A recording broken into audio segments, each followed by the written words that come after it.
கடவுள் நம்பிக்கையும் ஜோதிட நம்பிக்கையும் கொண்ட ஆன்மீக அன்பர்களுக்கு காமதேனு அஸ்ட்ரோ சர்வீஸ் சார்பாக வாழ்த்துக்களுடன் வணக்கம். சில பண்டிகைகளையும் விசேஷ தினங்களையும் நாம் தேதியின் அடிப்படையில் கொண்டாடுவோம். பார்த்திங்கன்னா தை மாதம் 1ஆம் தேதினா பொங்கல், சித்திரை 1ஆம் தேதினா தமிழ் புத்தாண்டு, அந்த மாதிரி. ஆனால் பெரும்பாலான விசேஷ தினங்கள் திதிகளை அடிப்படையாக கொண்டவை.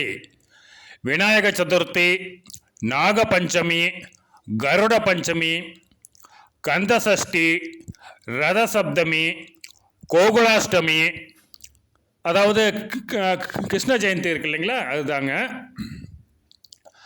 ராமநவமி, விஜயதசமி, வைகுண்ட ஏகாதசி போன்றவை இந்துக்களின் முக்கியமான பண்டிகையான தீபாவளி கூட ஐப்பசி மாத தேய்பிறை சதுர்த்தசியில்தான் கொண்டாடப்படுகின்றது. அதாவது அமாவாசைக்கு முன்னாடி நாளுங்க, தேய்பிறை சதுர்த்தசி திதி. ஆங்கில மாதங்களையோ ஆங்கில தேதிகளையோ நாம் அடிப்படையாக கொண்டு நம்ம எந்த பண்டிகையுமே கொண்டாடுறது இல்லைங்க. அதுபோல் மிக முக்கியமான மிகவும் விசேஷமான ஒரு திதியை அடிப்படையாக கொண்ட மகத்துவமான நன்மைகளை தரும் திருநாள் அக்ஷய திருதியை என்பதாகும். ஒவ்வொரு சித்திரை மாதத்திலும் அமாவாசை தினத்திற்கு, அதாவது அமாவாசை திதிக்கு 3ஆம் நாள் வளர்பிறை திருதியை திதி அக்ஷய திருதியை என்று கொண்டாடப்படுகின்றது. மிகவும் விசேஷமான இந்த நாள் நெடுங்காலமாக மக்களால் மறக்கப்பட்டு வந்ததுங்க. ஏன்னா மது போதையிலும் மாமிசம் சாப்பிடும் ஆசையிலும் ரம்ஜான், பக்ரீத் அப்படின்னு இந்த பிரியாணியை பிச்சை எடுத்து சாப்பிட்ற நாளை தான் ஞாபகம் வச்சுக்கிறாங்க. கிறிஸ்மஸ், ஈஸ்டர் போன்ற நாட்களில் ஓசில் கேக்கு வாங்கி சாப்பிடலாம், அப்போயும் ஏதாச்சும் இப்போ பிரியாணி ஓசில் வாங்கி சாப்பிடலான்ட்டு அந்த மாதிரி நாட்களை ஞாபகத்தில் வைத்துக்கொள்ளும் சில இந்து மத மக்கள் விசேஷமான தினங்களை நினைவில் கொள்வதே இல்லை. இதுதான் ரொம்ப ஒரு சோகமான விஷயம், அதிர்ச்சியான விஷயமும் கூட. நல்ல வேளையாக நகைக்கடை அதிபர்கள் 1998-99 அக்ஷய திருதியை பிரபலப்படுத்தினார்கள், பிரதானப்படுத்தினார்கள், முன்னிலைப்படுத்தினார்கள். அவர்களுடைய வியாபாரத்தை, அதாவது அந்த தங்க நகை வியாபாரத்தை மேம்படுத்திக் கொள்வதற்காக செய்யப்பட்ட ஒரு வியாபார உத்தி, அதாவது பிஸ்னஸ் ஸ்ட்ராட்டஜி அப்படின்னு சொல்லுவாங்க ஆங்கிலத்தில். அந்த மாதிரி ஒரு வியாபார திட்டம் என்றாலும் கூட அதுதான் அக்ஷய திருதியை என்னும் மகத்துவம் வாய்ந்த தினத்தை, ஒரு அற்புதமான திதியை மீண்டும் நமக்கு நினைவூட்டியது. நமது இந்து மத இதிகாசங்களில் இதற்கு பல சான்றுகள் உள்ளன. அவற்றுள் முக்கியமானவை என்னென்ன அப்படின்னு பார்த்தோம்னா, மகாபாரதத்தில் பஞ்சபாண்டவர்கள் வனவாசத்தின் போது அவர்கள் பசி கொடுமையால் அவசைப்படக்கூடாது என்று கிருஷ்ண பரமாத்மாவால் திரௌபதிக்கு அக்ஷய பாத்திரம் கொடுக்கப்பட்ட நாள். ஏற்கனவே அவங்க நாடு, வீடு, சொந்தக்காரங்க இதெல்லாம் விட்டுட்டு காட்டில் அலைஞ்சிட்டு இருக்காங்க, பசியில் வேற கஷ்டப்படுமா அப்படின்னு யோசனை செஞ்ச நமக்கு கிருஷ்ண பரமாத்மா தன்னுடைய சகோதரியான திரௌபதி தேவிக்கு ஒரு அக்ஷய பாத்திரத்தை வழங்கினார். எடுக்க சாப்பாடு வந்துக்கிட்டே இருக்கும். அதை பற்றி ஏகப்பட்ட கதைகள் உண்டுங்க. அடுத்தது பார்த்தீங்கன்னா, அன்னபூரணி தாயாருக்கு அல்ல குறையாத அன்ன பாத்திரம், அக்ஷய பாத்திரம் கிடைத்த நாள் இன்றுதான், அக்ஷய திருதியை அன்றுதான். இந்த ரெண்டுமே இப்போ உணவு சம்பந்தப்பட்டவைங்க. குபேரனுக்கு செல்வத்துக்கு அதிபதியாகும், செல்வத்தை நிர்வகிக்கும் பதவி கொடுக்கப்பட்ட நாள் அக்ஷய திருதியை.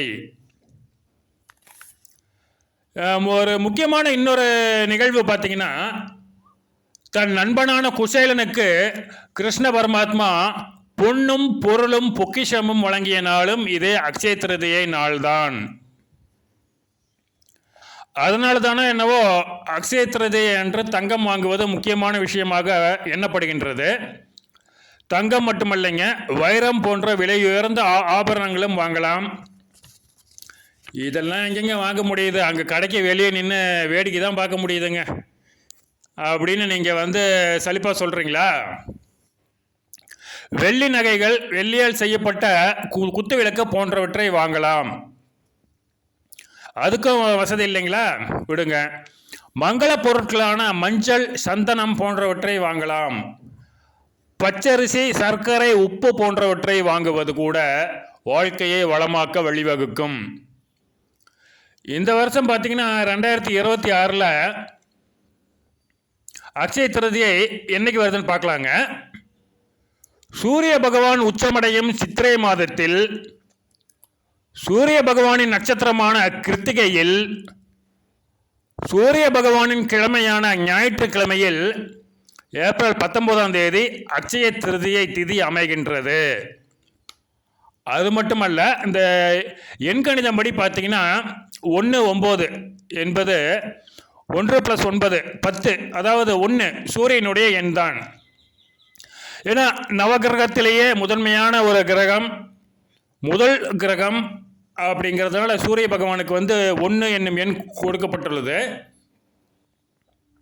அதனால் 19/4/2026 அன்று மதியம் 1:30 மணியிலிருந்து 3 மணிக்குள் மேற்சொன்ன ஏதாவது ஒரு பொருளை வாங்கி வீட்டில் பூஜை அறையில் வைப்பது மிகவும் நல்லது. 20 காலை 6 மணியிலிருந்து 7 மணிக்குள்ளே செய்யலாங்க. அந்த சமயத்தில் வந்து அக்ஷய திதி உண்டு.